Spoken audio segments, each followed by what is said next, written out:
네, 15절부터입니다. 이 앞의 상황이 어땠는지 기억나시죠? 하나님께서 그 이스라엘에게 굉장히 불리한 지형에 장막을 치라고 하셨고, 이스라엘 백성들이 어쨌든 거기에 장막은 쳤는데 애굽 사람들이 이제 쫓아오는 것을 봤어요. 애굽 사람들도 그냥 노예들 잡으러 그냥 간 정도가 아니고 진짜 완전히 전쟁태세를 그 무장을 철저하게 하고 이스라엘 백성들을 쫓아왔어요. 이스라엘 백성들이 그것을 보고 굉장히 두려워하면서 14장 10절이죠. 하나님께 부르짖었습니다. 여기서 하나님께 부르짖었다는 것은 하나님 구해주세요 이게 아니고 그냥 막 원망하고 막 그렇게 부르짖었다는 안 좋은 의미입니다. 그렇게 했습니다. 네, 그랬더니 모세가 어, 그렇죠. 그리고 11절에 그들이 모세에게도 원망을 하고 정말 이들이 하나님께서 이집트에게 보여주신 그 10가지 재앙을 다 보고도 이들이 그 하나도 달라진 게 없구나. 라는 것을 볼 수 있는 대목이 바로 이제 14장 11절이죠. 아주 기가 막힌 말들을 하면서 전혀 믿음이 없고, 여전히 그들은 하나님과 세상 사이에서, 어떻게든 자기는 조금도 희생하지 않고, 어, 그냥 강한 쪽에 붙으려고 하는 이제 그런 기회주의적인 모습을 여전히 갖고 있고 하나도 변하지 않았다는 것을 볼 수가 있어요. 근데 이제 그 이스라엘 백성들을 모세가 달래면서 어, 하나님께서 오늘 너희를 구원하실 거야. 그러니까 너희는 가만히 서서 봐라. 여기서 가만히 서서라는 게 진짜 그냥 방관하라는 얘기가 아니라고 제가 말씀을 드렸었죠. 지금 복습하는 겁니다. 가만히 서서라는 말이 이제 더 수동적인 게 아니고 능동적으로 적극적으로 하나님 앞에 나아가라는 겁니다. 하나님 앞에 가서 기도를 하고 이제 하나님의 뜻을 구하고 하나님 뜻을 알려고 하고 이제 그렇게 해야 된다라는 거죠. 그렇게 했을까요, 안 했을까요? 네, 그렇게 했던 것 같습니다. 그렇게 했던 것 같아요. 아, 왜냐면 이제 뒤에서 좀 볼 건데 이스라엘 백성들이 순종을 하긴 했거든요. 지금 이스라엘 백성들이 어, 애굽에 있을 때와 조금 더 달라지지 않은 아주 비겁하고 기회주의적인 모습은 여전히 있지만 이들이 아주 좀 그게 뭐 진짜 되게 잘했다라고도 볼 수 없는 사실 그들의 믿음이 막 그렇게 표현이 많이 된 것도 아니고 그 없는 믿음이 표현이 그렇게 된 것도 아니고 그리고 그들이 뭐 헌신이라고 할 것도 없는 무슨 헌신이라고 할 것도 없는 아주 작은 순종들을 하나님 앞에서 해 나가고 있는 것을 볼 수 있어요. 그래도 조금씩 순종을 하고 있습니다. 이제 첫 번째 순종은 그 일단 애굽에서 나가는 거였죠. 그쵸? 물론 이제 판 다 깔아주고 분위기 다 만들어주고 이제 나가기만 하면 되는 그것도 이제 빈손으로도 아니고 그리고 이제 그런 은금 패물들을 다 받고 그렇게 나가는 그런 그것도 이제 뭐 순종이라고 하면 순종일 수 있는데 하나도 어렵지 않은 그런 순종을 했었습니다. 그 다음에 두 번째 했던 순종은 이제 좀 불리한 지형에 장막을 쳐라라는 거죠. 이거는 조금 어려웠을 겁니다. 그래도 뭐 당장 그들이 이제 장막을 칠 때 애굽 사람들이 보이는 것도 아니었고 그것도 뭐 그렇게 어려운 건 아니었어요. 뭐 근데 일단은 장막을 치고 내일 또 아침에 예, 동티면 또 나아가자 뭐 이런 생각이었을 겁니다. 그랬는데 이제 어, 그 애굽 병사들을 보고 이제 마음이 많이 이제 흔들렸는데 그래도 이들이 마지막으로 또 이스라엘 백성들이 또 순종하는 모습들을 보이는 게 있습니다. 이런 비겁하고 기회주의적인 이스라엘 백성들이 조금씩 순종해요. 그리고 결국은 이들이 하나님을 나중에 찬양하게 되는데 홍해를 건너고 홍해에 이스라엘이 아니고 애굽의 모든 이제 병사들이 빠져 죽는 것을 보면서 그들이 이제 완전히 애굽에서 벗어난 것을 보면서 하나님을 찬양하는 그런 장면이 나오는데 그들이 그렇게 하나님을 찬양하기까지 이들이 조금씩 순종하면서 정말 하나님을 경험하는 것을 우리가 볼 수가 있습니다. 순종해야 경험합니다. 경험해야 성장합니다. 그런 모습들이 원래 모세에서만 보여졌었는데 이제는 모세의 모습 속에서만 그런 게 보여졌었는데 이제는 이스라엘 백성들에게도 그런 모습들이 조금씩 아주 조금씩 보여주기 시작한다는 것입니다.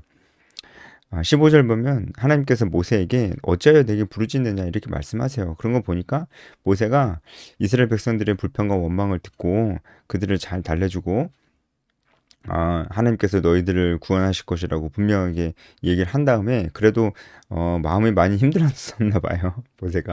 모세도 하나님께 나아가서 이렇게 부르짖습니다. 근데 굉장히 좋은 부르짖음이죠. 이거는 굉장히 좋은 부르짖음이죠. 하나님께 간절히 의지하는 거니까요. 그냥 단순히 원망하는 게 아닙니다. 그냥 하나님을 간절히 원망하지 않고 간절히 부르짖으면서 의지하면서 하나님께 기도했었던 것 같습니다. 그랬더니 하나님께서 모세에게 어찌하여 부르짖느냐 앞으로 나아가라 이렇게 얘기를 합니다. 이제 이스라엘 자손에게 명령하여 앞으로 나아가게 하라 이렇게 말씀하시고 이제 그 명령이 무엇인지 더 구체적으로 이제 말씀을 하시죠. 16절부터 그거죠. 우리가 잘 알고 있는 이제 홍해가 갈라지는 기적에 대해서 하나님께서 말씀을 하십니다. 그러니까 이제 모세는 어떻게 해야 되죠? 주님, 진짜 우리는 여기서 다 죽는 건가요? 정말 제가 백성들에게 하나님 믿으라고 했지만, 사실 저도 자신이 없습니다. 너무나 어려운 상황입니다. 주님, 우리를 살려주세요. 우리를 분명히 살려주실 줄 믿습니다. 언약의 말씀을 기억하면서 하나님께서 그 말씀을 반드시 성취하실 것이라 믿습니다. 이렇게 아마 하나님 앞에 기도를 했을 거예요. 그것도 너무나 잘한 거지만, 하나님께서 모세에게 그만 부르짖고 가서 행해라 이렇게 말씀하시는 거잖아요. 그렇죠? 그래서 우리도 그렇게 해야 될 때가 있어요. 그러니까 뭐 하시다 이거 뭐 하자 뭐 이거 합시다 하면은 기도해보고 결정할게요. 이렇게 얘기를 하잖아요. 뭐 거의 뭐 열의 아홉은 그렇게 얘기를 하는 것 같아요. 무엇인가 도전하면 기도해보고 고민해보고 그리고 말씀드릴게요 이렇게 얘기하는데 보통 그렇게 기도해보고 고민해보고 말씀드릴게요 하는 사람 중에 기도를 그렇게 진지하게 하는 사람이 많지는 않은 것 같고요. 그리고 고민도 그렇게 진지하게 하는 사람이 있기는 있습니다. 그런데 많지는 않은 것 같고요. 그래서 보통 그런 얘기를 하면은 보통 이제 안 한다, 못 하겠다. 이제 그런 얘기들을 많이 그 답변을 그렇게 가지고 돌아옵니다. 어쩌면은 기도해보고 말씀드릴게요, 고민해보고 말씀드릴게요라는 말 자체가 완곡한 거절의 표현이었을 수도 있죠. 예. 이미 마음이 이제 아예 생각할 마음이 없는 것일 수도 있어요. 이제 그러면 안 된다는 거예요. 설사 진짜 정말 진지하게 기도해보고 고민해 본다고 하는 마음으로 기도한다고 할지라도 하나님께서는 사실 이제 그 사람에게 강력하게 도전하시면서 너는 행해라. 그 도전이 어떤 것이든 예를 들어서 순모임 해야 되지 않겠냐. 우리 순친전 해야 되지 않겠냐. 우리 모여야 되지 않겠냐. 모이려면 시간을 내야 되고 바빠도 시간을 쪼개야 되고 그리고 순장의 삶을 영적인 리더의 삶을 살려면은 또 시간을 쪼개야 되고 내가 거기 신경 써야 되고 이 정말 쉽지 않은 그 일들을 어, 해야 되지 않겠습니까? 같이 합시다. 이를 도전을 받았는데 그 사람이 이 도전 앞에서 하나님 앞에 기도를 했다고 쳐봐요. 하나님 어떻게 하죠? 저 진짜 너무 바쁜데 지금도 힘든데 할 수 있을까요? 만약에 이렇게 기도했다고 쳐봐요. 그러면 하나님께서 그에게 뭐라고 하겠습니까? 사실 그렇게 복음을 전하고 제자를 삼으라는 명령은 하나님께서 이미 우리 모두에게 주셨기 때문에 해야 되는 겁니다. 해야 되는 게 너무나 명확한 거잖아요. 그걸 할까요, 말까요? 이렇게 물어보는 것도 좀 그렇잖아요. 사실 그렇죠? 예, 하라고 말씀을 하셨는데 할까요, 말까요? 이렇게 물어보는 것도 좀 그렇잖아요. 그렇죠? 그걸 참 그렇게 생각을 우리가 좀 해봐야 돼요. 하라고 분명히 말씀을 하셨는데 할까요, 말까요는 왜 물어보는 걸까요? 그렇죠? 어, 물론 이제 정말 상황이 너무나 어려워서 이제 자기 자신을 돌봐야지 다른 사람을 돌볼 때가 아닌 사람들도 있습니다. 하지만 대부분은 사실 그렇지 않아요. 대부분은 그렇지 않다는 거를 꼭 우리가 알아야 될 필요가 있습니다. 바울은 자기 자신이 먹을 것이 없고 헐벗고 핍박을 받고 당장 목숨이 날아갈 수도 있을 만한 위급 상황에서도 그는 복음을 전하고 제자를 삼았어요. 우리가 이제 결국 그것이라고 생각을 해야 돼요. 그러니까 그렇게 생각하면 우리가 정말로 우리가 이 사명 앞에 서지 못할 만한 상황이라는 게 거의 사실 없잖아요. 그래도 저는 뭐 있다고 생각합니다. 정말 너무나 힘든 상황이 있을 수도 있습니다. 자기 자신만을 돌아봐야 되는 상황이 있을 수도 있어요. 하지만 일반적인 경우는 거의 아니기 때문에 그럼 왜 물어볼까요? 하나님께. 하나님, 순모임 도전을 받았는데 순모임 해야 될까요? 말아야 될까요? 왜 물어보냐고요. 예? 안 하고 있는 거 정신 차리라고 다른 사람 보내가지고 순모임에 대한 도전, 제자 삶 삶에 대한 그런 도전을 듣게 하게 하신 거 아닐까요? 아무 생각 없이 살고 있었는데 사명이고 뭐고 그냥 주일날 예배 나가고 사람들이랑 거기서 이제 여러 가지 활동하는 그냥 그런 내 모습을 보면서 이렇게 살면 되지 뭐 그냥 이렇게 만족하고 있었던 그 정신 못 차리고 있던 나에게 하나님께서 누군가를 보내주셔서 야 복음 전해야지, 야 제자 삼아야지, 야 지상명령 향해 나가야지 이렇게 말씀해 주시면서 야 그러면 너 나랑 순모임 해야지, 너 나랑 전도해야지, 순친전 해야지, 이렇게 누군가를 통해서 나한테 말씀해 주셨다는 생각은 안 하는 걸까요? 그렇죠? 결국 제가 이제 15절을 지금 말씀드리고 있는 건데 하나님께서 모세에게 말씀하신 것은 그만 부르짖고 가서 행해라 인 거예요. 그렇죠? 너무나 명확한 하나님의 뜻은 우리가 이제 부르짖어야 되지만 그래도 하나님 힘들어요, 어려워요, 어떡하죠? 이런 부르짖음 하나님께서 이제 우리가 그렇게 부르짖을 때 다 들으십니다. 괜찮아요. 좋은 거예요. 하나님을 의지하는 거니까. 그런데 그렇게 하고만 앉아 있으면 안 된다는 거예요. 결국은 어떻게 해야 됩니까? 행해라. 넌 어찌하여 내게 부르짖느냐? 나아가게 해라. 결국 행해야 하는 것입니다. 이게 우리에게 필요한 것이죠. 결국 뭡니까? 순종입니다. 순종을 해야 되는 것입니다. 그래서 하나님께서 모세에게 뭐라고 하시냐면 지팡이를 들고 손을 바다 위로 내밀고 그것이 갈라지게 하라. 그러면 이스라엘 자손이 마른 땅으로 행하리라 이렇게 말씀을 하세요. 근데 여기서 뒤에서도 나오는데 이 마른 땅에 대해서 좀 생각해 볼 필요가 있어요. 여러분 일단은 홍해의 기적이 이 바닷물이 갈라지는 거라는 걸 우리가 모르는 사람은 없잖아요. 그런데 여러분 이제 물이 잔뜩 고여 있던 곳에서 물이 빠지면 그 물 아래 있던 땅이 이제 바짝 마릅니까? 아니면은 이렇게 축축하게 젖어 질퍽질퍽한 그런 상태가 됩니까? 여러분 바짝 말라 있지 않잖아요. 질퍽질퍽한 상태가 되잖아요. 갯벌이 그런 거잖아요. 물이 이제 고여 있다가 물이 빠지니까 이게 질퍽질퍽한 상태가 되는 거잖아요. 여러분 만약에 그냥 홍해만 갈라지고 땅이 그냥 그렇게 갯벌처럼 그렇게 질퍽질퍽한 여기저기 물도 좀 조금씩 고여 있고 그런 상태였다면은 이 200만 이스라엘 사람들이 다 건너갈 수 있었을까요? 분명히 이제 가축도 있었을 것이고 수레도 있었을 것입니다. 그런데 건너갈 수 있었을까요? 건너가기가 정말로 어려웠을 겁니다. 정말로 어렵다는 얘기는 애굽의 병사들에게 금방 따라잡혔을 것이라는 것입니다. 그런데 그 땅이 물이 물러간 그 땅이 말랐어요. 마른 땅을 건너게 하셨다는 겁니다. 그래서 뒤에서도 나오지만 하나님께서 이렇게 홍해가 갈라지게 하신 것과 그리고 땅이 마르게 하신 것 두 가지 일을 했다는 표현이 뒤에 나옵니다. 그래서 뒤에서 또 말씀을 드릴게요. 그렇게 해라 이렇게 말씀을 하십니다. 그래서 이제 19절을 보면은 이스라엘 진 앞에 가던 하나님의 사자가 그들의 뒤로 옮겨가매 구름 기둥도 앞에서 그 뒤로 옮겼다라는 말씀이 있는데요. 여기서 이스라엘 진이라고 하잖아요. 이스라엘이 지금 이제 장막을 치고 있으니까 그 진이라고 이제 나오잖아요. 어, 근데 그 여기서 지인이라고 하는 것이 이제 히브리어 마하네인데 마하네는 그냥 뭐 그러니까 무슨 텐트 장막 그냥 단순한 그런 장막이나 천막을 의미하는 게 아니고요.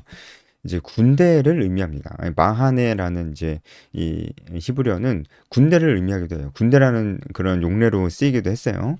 그러니까 이스라엘 지인이라고 하는 것은 이스라엘 군대입니다. 하나님께서 이 앞에서도 오늘은 아니지만 어젠가요, 그제인가요? 이스라엘 백성들에게 군대라는 표현을 쓰신 적이 있어요. 이것이 그거보다 더 전인가요? 어쨌든 이것이 하나님께서 이스라엘 백성들에게 주시는 새로운 정체성입니다. 이스라엘 백성들은 지금도 군대고 앞으로 군대가 되어야 됩니다. 근데 지금 이스라엘 백성들은 그런 상태입니까? 그런 상태가 아니잖아요. 오합지졸도 이런 오합지졸이 없고 사실상 군대 훈련을 받아본 적이 이게 없겠죠. 노예였으니까 누가 노예한테 군사 훈련을 시킵니까? 그렇죠? 그러니까 군사 훈련이란 건 받아본 적도 없을 것이고 칼이란 건 쥐어본 적도 없을 것이고 이제 그런 훈련이란 건 받아본 적이 없는 사람들이 이스라엘 사람들에게 하나님께서 군대라고 말씀을 하시는 겁니다. 군대가 되어야 한다는 것입니다. 지금도 군대고요.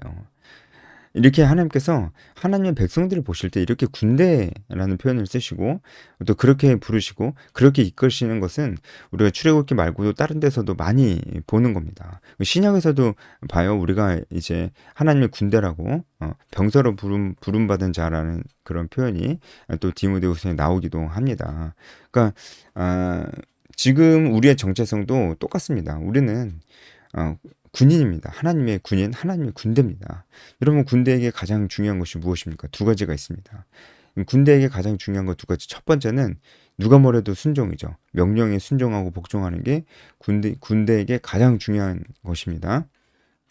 그리고 두 번째는 목표가 뚜렷해야 됩니다.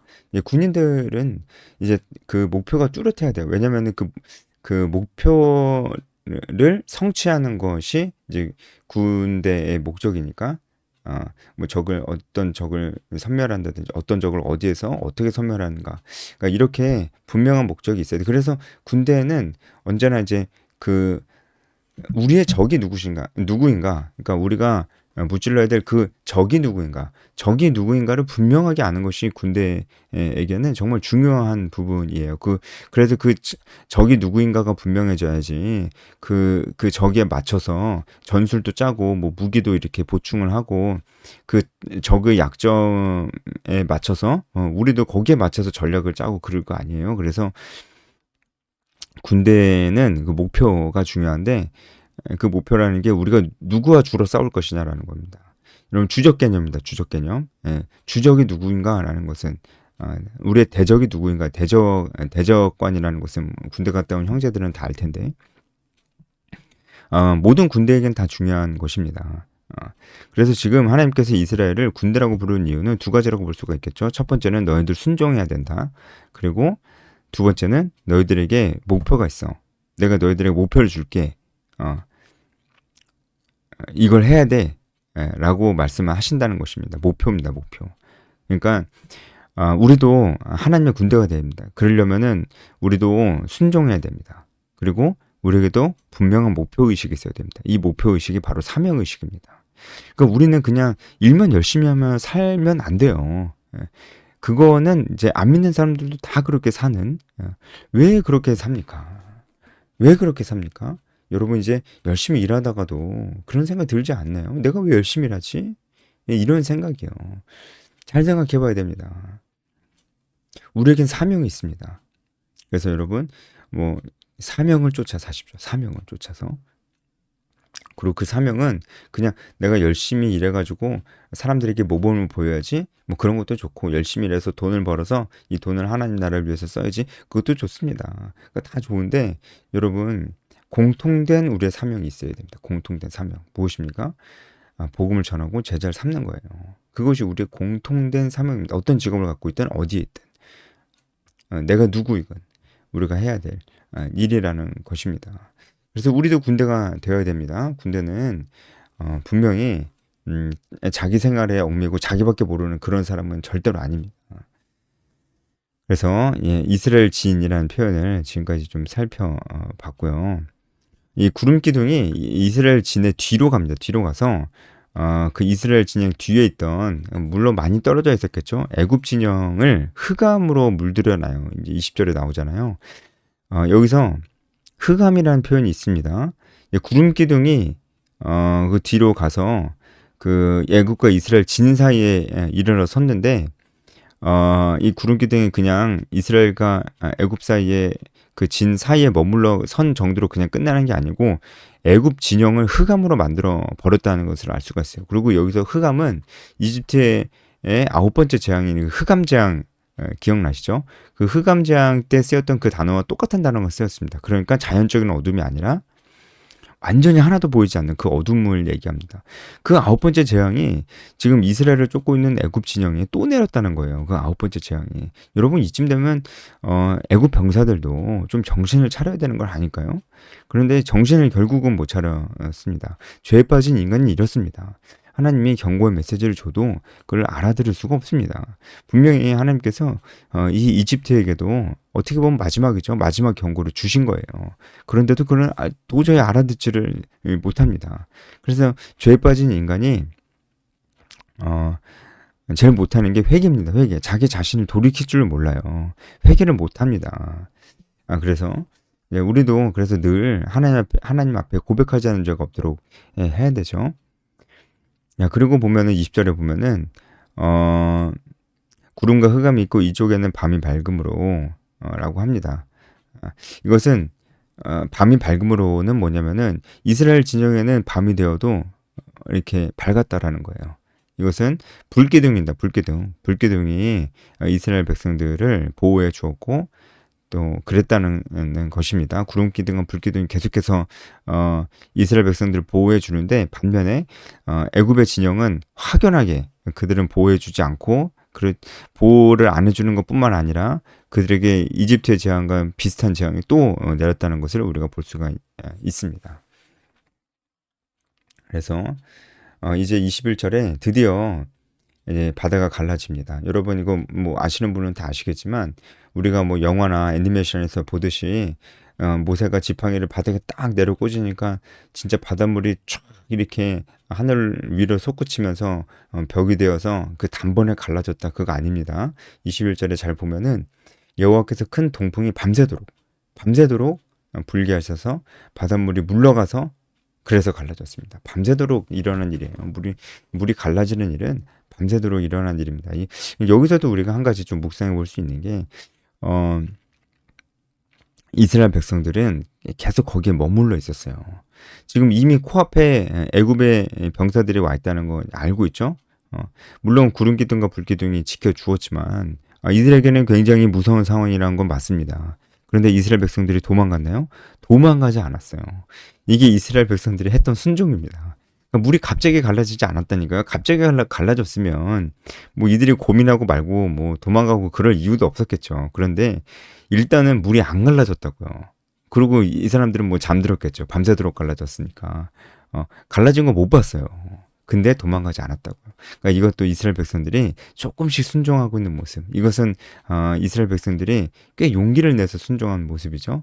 그런 모습을 볼 수가 있어요. 이들도 이제 그래서 이 순종으로 말미암아 하나님의 놀라우신 기적을 경험하게 되는 것입니다. 이들이 만약에 순종하지 않고 지금 코앞에 애굽 병사들이 지금 있는데 안 도망가고 뭐하냐 다 도망가라 해서 다 도망갔으면은 이 홍해가 갈라지는 이 놀라운 기적 체험할 수도 없었을 것입니다. 그래서 우리도 결국은 순종해야 됩니다. 결국은 순종하는 자가 순종을 해야 하나님께서 일하시는 것을 경험하게 됩니다.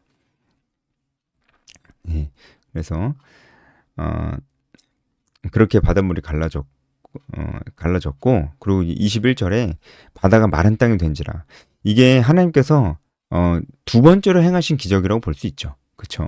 히브리어 원어적으로 봐도 이게 두 가지가 좀 분명히 구별되어서 표현이 돼 있어요. 그래서 바닷물이 갈라진 것과 바다가 마른 땅이 된지라 이 두 가지 일을 하나님께서 이 두 가지 기적을 보여주신 것입니다. 그러니까 바다가 마른 땅이 된 것도 기적이죠. 원래 축축해야 되는데 그렇지 않고 마른 땅이 된 것도 기적이다. 이것도 하나님께서 행하셨다라고 하는 것입니다. 그래서 좌우에 큰 벽이 돼서 이제 물이 완전히 이제 그렇게 갈라지게 된 것을 보게 됩니다. 그 이하의 말씀들은 여러분들이 그냥 충분히 보시면서 이제 묵상하실 수 있는 부분인 것 같습니다. 그래서 여러분 여호와 하나님 앞에서 우리는 군대입니다. 군대는 이 세상을 향해 돌진해야 됩니다. 결국 자기 자신만을 위해서 살 수 없습니다. 군대는 병사가 자기 자신만을 위해서 사는 병사는 있어서는 안 됩니다. 그런 병사가 있으면 오히려 군대 전체에 사기를 저하시키고 그 전략을 군대 전체가 하나의 전략을 향해서 나가는데 그 전략을 방해할 수도 있어요. 그래서 여러분 우리 모두가 다 군인입니다. 하나님 앞에서 군인입니다. 우리가 그 생각을 하면서 결국은 순종하고 우리가 사명을 향해서 나아가야 된다는 거. 이스라엘 백성들이 결국 가나안 땅을 향해 나아갔던 것처럼 우리도 나아가야 한다는 거. 이 세상을 변화시켜야 됩니다. 영향력을 끼치십시오. 여러분 영향력 있는 사람이 되십시오. 영향력 있는 사람입니다. 우린 영향력 있는 사람이에요. 하나님이 우리를 통해서 일을 하실 것입니다. 그것을 기억하면서 묵상하는 시간이 되었으면 좋겠습니다. 여기까지 하겠습니다.